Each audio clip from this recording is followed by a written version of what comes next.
ফের অশান্ত মণিপুর। মুখ্যমন্ত্রী বীরেন সিং এর সামনে উন্মত্ত জনতার জমায়েত। পরিস্থিতি নিয়ন্ত্রণে আনতে গুলি ও কাঁদানে গ্যাস ছোড়ে পুলিশ। আরও 2 মন্ত্রী 3 বিধায়কের বাড়িতে হামলা। ইম্ফলে জারি কারফিউ, 7টি জেলায় বন্ধ ইন্টারনেট পরিষেবা। আবারও অশান্ত মণিপুর। মুখ্যমন্ত্রীর বাড়িতে হামলার চেষ্টা। 7টি জেলায় এখনো পর্যন্ত ইন্টারনেট পরিষেবা বন্ধ রয়েছে এবং ইম্ফলে জারি কারফিউ। 2 মন্ত্রী ও 3 বিধায়কের বাড়িতেও হামলা। পরিস্থিতি নিয়ন্ত্রণে আনতে গুলি ও কাঁদানে গ্যাস ছোড়ে পুলিশ। মুখ্যমন্ত্রী বীরেন সিং এর সামনে উন্মত্ত জনতার জমায়েত। জয়ন্ত চৌধুরী আমাদের প্রতিনিধি রয়েছেন ফোন লাইনে। জয়ন্তদা, এখনো পর্যন্ত কি পরিস্থিতি হাতের বাইরে, কি জানা যাচ্ছে? এখনো পর্যন্ত যা পরিস্থিতি তৈরি যাচ্ছে খুব স্বাভাবিকভাবেই,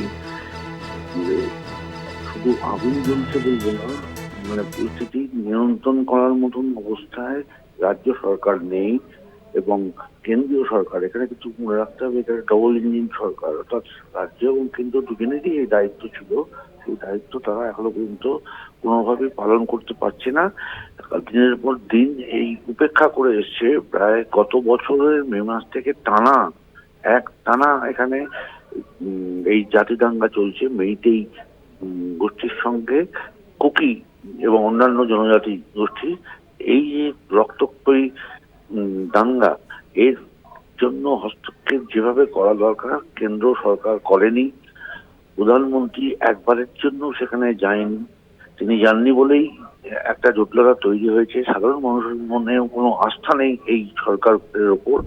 তারই প্রতিফলন ঘটেছে গতকাল সরাসরি মুখ্যমন্ত্রীর বাড়ির সামনে যে হামলা এবং বিক্ষোভ দেখা দিয়েছে। কারণ প্রসঙ্গত মনে করিয়ে দিই যে মুখ্যমন্ত্রী তিনি মেইতেই গোষ্ঠীর নেতা ছিলেন।